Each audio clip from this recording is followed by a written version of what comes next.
Good day, folks. This is Greg Judy at Green Pastures Farm. We made a sheep move here a little while ago, brought the dogs in, moved all the feeders up, the dog feeders. The sheep, of course, don't have any feeders. We do have a mineral bar for them. But folks, these sheep are on some pretty meager forage right now. This is love grass, just a little bit of fescue in the bottom of it. But you know what? Look at the condition on those sheep. They're really not getting anything like the cows are as far as green. There's no green plants hardly in this love grass. So this would be a warm season. It comes on in the summertime. It's not very good stockpile. I'm glad we don't have a lot of it, but we do have some of it. We've probably got, I don't know, 25, 30 acres on this farm. But you know, we run the sheep through this love grass, and they've got a little bitty mouth. They're reaching down there and just getting the very best leaves off that love grass. And of course they go down in the trees there and get them some acorns and some sprouts, stuff like that. And they do quite well. But this is February 24th. Sheep, of course, haven't had anything all winter long, but just forage and some mineral. And we tell people you got forage, food, and protection. So when you're going to run sheep, you really should protect them, or don't bother getting into sheep. If you buy sheep and bring them to your farm, you don't have a way to keep predators from killing them, you really did a disservice to the sheep, because they're not going to be able to outrun a coyote. And people say, well, we don't have any predators. Well, you will have. And it may be your neighbor's dogs. It could even be Fido, your own house dog. Because running sheep, because they're nervous, they take off running, and for a dog to chase and play and grab one, throw it on the ground, it's just great fun. And so it's not a matter if you have predators, you will. So protect them. Have some guard dogs in here, and you can sleep well at night. We've got a young dog here we came and caught this morning. She's really, really, really spooky. Timid. Yeah, timid's more the word. And she got whipped a lot as a young puppy. And so we're just, trying to calm her down. We're going to bring her back to the house and give her some loving care. And we've had her there for a while, but we're just afraid if we turn her out, we'll never see her again or be able to catch her. So on a dog like this, this was the runt of the litter, and she always got picked on. And so it made her, very timid acting. But she's a beautiful dog, and just super affectionate when you get close to her. She just loves having a pet. She gets along good with the other house dogs, and we're just afraid if we turn her loose out here, we'll never get a hand on her. And folks, if you got a dog that you can't catch, or it won't stay with the sheep, or move, when you go move in these paddocks like this, and that dog stays behind, it's not going to get anything to eat.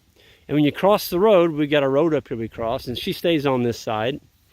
It's not a good deal. Now she doesn't have any feed.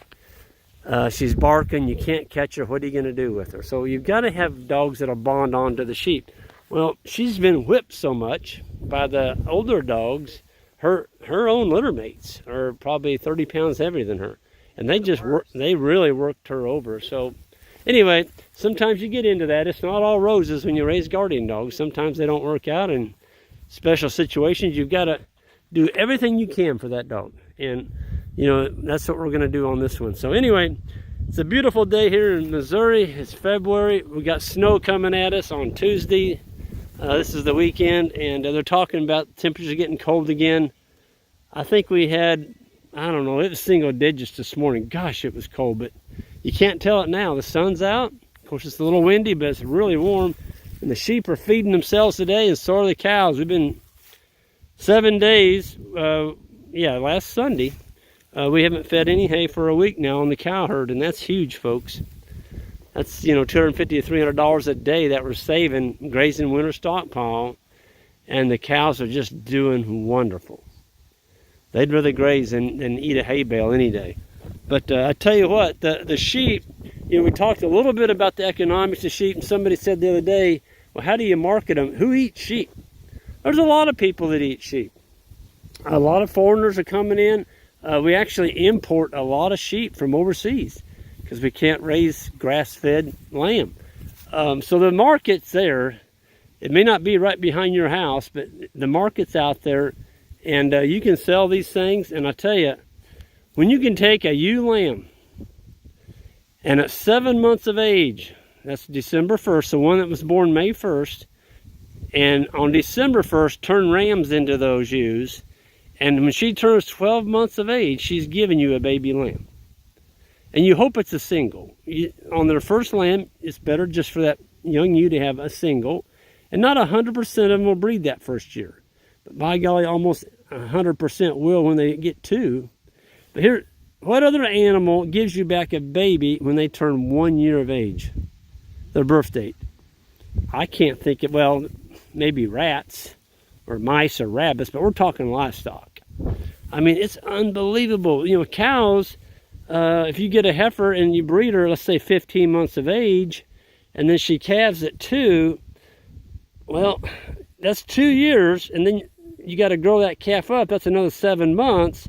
So it's almost 3 years before you get any cash flow back. So with sheep, you get cash flow immediately. The first year. I mean, you got lamb to sell, and these things grow like they're on steroids. I swear, when they get on mama's milk and a little bit of grass and brush, man, do they take off. So these are paddocks we run the cows through. The cows were here about, I guess about 5 weeks ago, and now the sheep are hitting it. And it's winter time, nothing's growing. But you know, on the south side of the slopes this morning, I saw some crocuses at an old home site. The flowers are coming up just a little bit. So by golly, we're almost 30 days from grass here, and I'm getting excited, folks. Anyway, I wanted to give a plug. We did open up our second grazing school. We sold out the first one and had so many requests, felt terrible people weren't being able to come. And so we opened it up yesterday, and it's going along pretty good, except for our PayPal button locked up on us. So you all be patient. There's still room left. We're getting that fixed right now, and hopefully we'll see some of y'all at our second grazing school, which is May 21st through the 23rd. Ian and I are going to do the exact duplicate again of the earlier school, and it's going to be awesome, folks. We're going to see a bunch of y'all. Y'all have a great day, and we'll see you down the road.